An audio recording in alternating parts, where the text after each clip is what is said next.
Well, hello.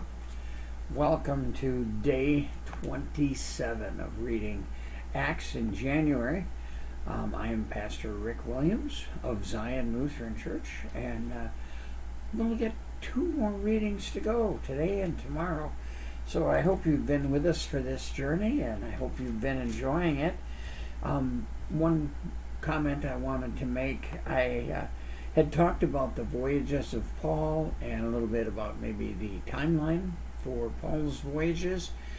And I started doing it, and I've got actually a nice little PowerPoint, but I realized it's going to be pretty much need to be a class in itself.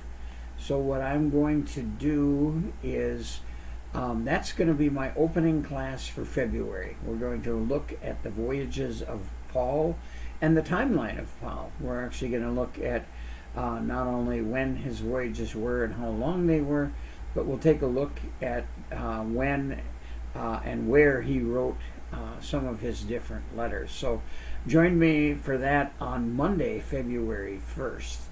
So with that being said, as I said, tonight we're doing chapter 27. We did chapter 26 yesterday. Paul got called in front of Agrippa and his sister Beatrice, as well as Festus was there, and all of the kind of the noble people from the area.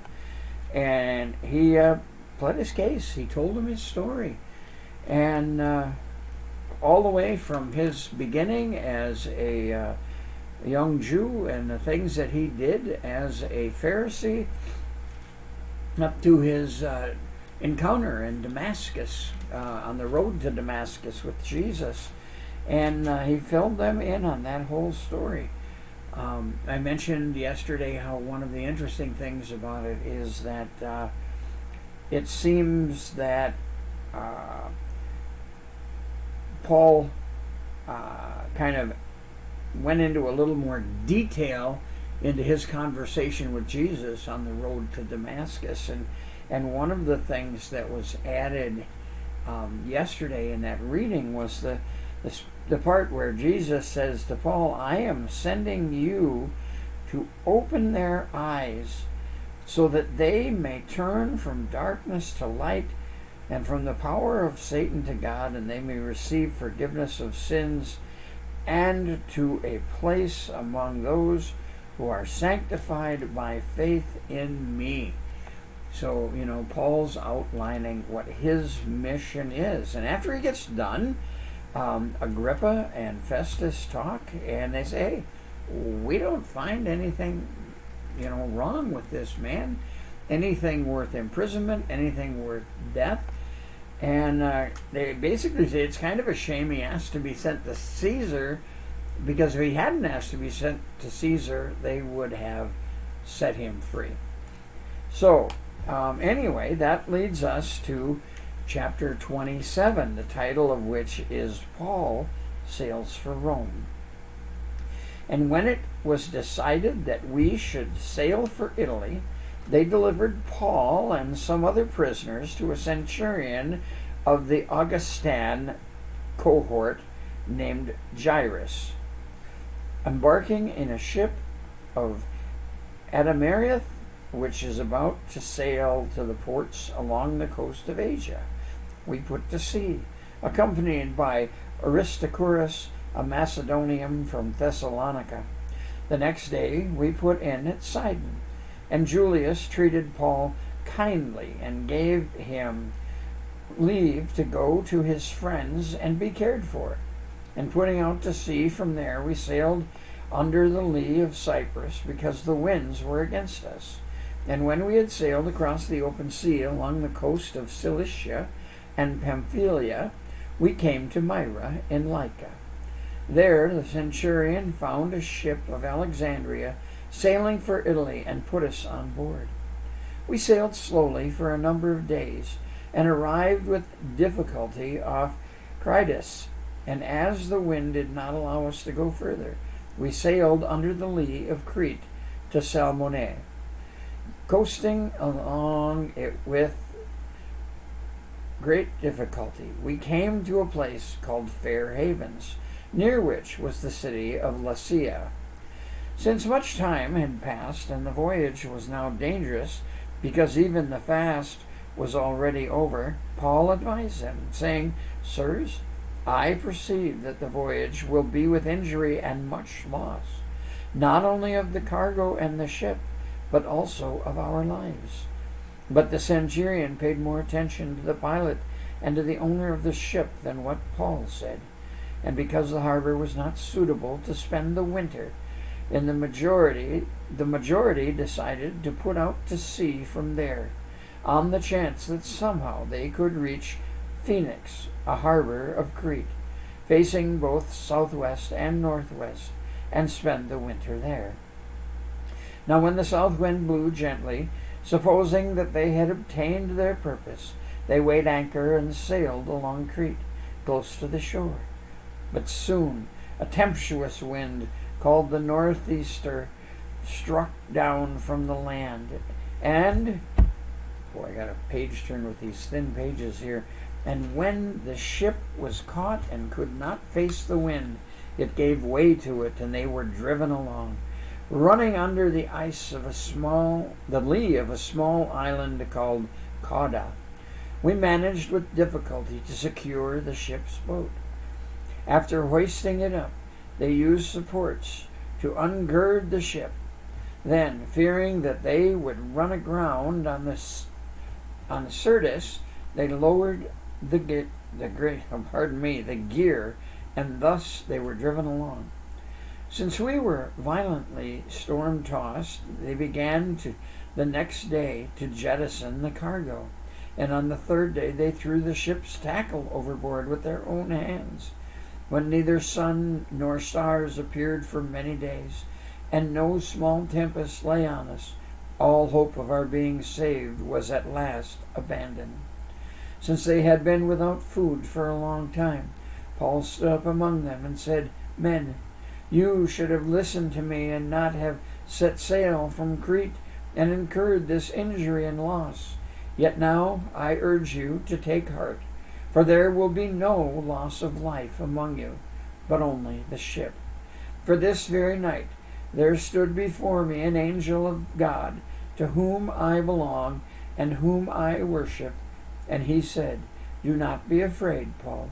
You must stand before Caesar, and behold, God has granted you all those who sail with you. So take heart, men, for I have faith in God. That will be exactly as I have been told. But we must run aground on some island. When the 14th night had come, as we were being driven across the Adriatic Sea about midnight, the sailors suspected that they were nearing land. So they took a sounding and found 20 fathoms. A little further on they took a sounding, and again they found 15 fathoms. And fearing that we might run on the rocks, they let down 4 anchors from the stern and prayed for the day to come. And as the sailors were seeking to escape from the ship, and had lowered the ship's boats into the sea under pretense of laying out anchors from the bow, Paul said to the centurion and soldiers, Unless these men stay in the ship, you cannot be saved. Then the soldiers cut away the ropes of the ship's boat and let it go. As day was about to dawn, Paul urged them all to take some food, saying, Today is the 14th day that you have continued in suspense and without food, having taken nothing. Therefore I urge you to take some food, for it will give you strength, for not a hair is to perish from the head of any of you.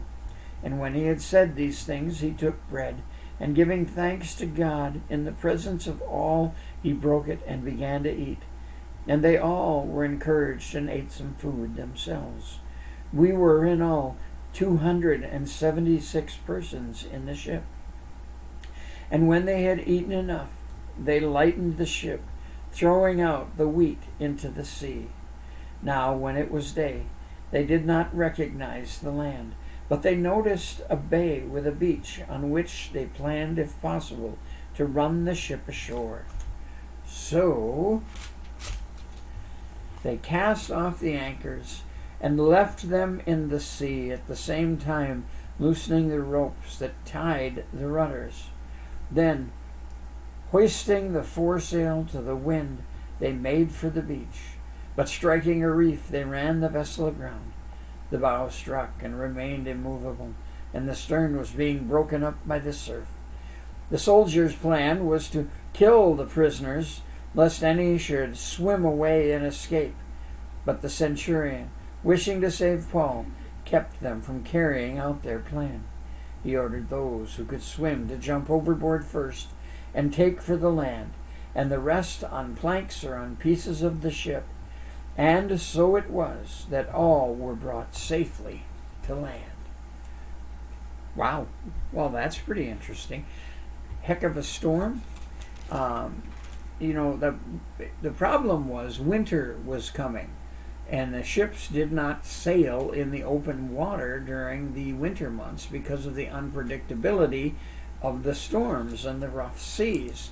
So that's why Paul had encouraged them to stay in Crete.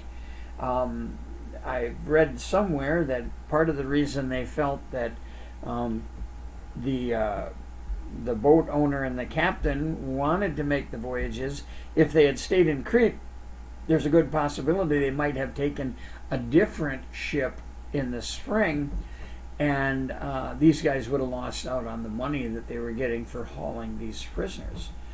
The other thing that I always find interesting about this story is that when they talk about how many people were on the ship, it was a big ship. There's 276 people on this ship. That's quite a load. So anyway, and they're out there. And what does Paul assure them? He said, hey, the angel of the Lord assured me that none of you will perish. We're going to lose everything else. We're going to lose the cargo. We're going to lose the boat. But none of you will perish. So, and it held true. And once again, the centurion was looking out for Paul. And it's all part of God's plan to get Paul in front of Caesar. So, that is chapter 27. I hope you enjoyed it. I hope you will join me tomorrow for our final chapter, chapter 28. It's actually a rather short one, and it talks about Paul arriving in Rome. So once again, thanks for joining me. I hope you're having a wonderful day, and I hope we don't get too much snow. So anyway, be happy, be healthy, be safe, be kind, be faithful, be ever watching. We never know when the Lord's coming, do we? So, be happy, be healthy, and I hope to see you all again real soon. Thanks for joining me today. We'll see you tomorrow. God bless.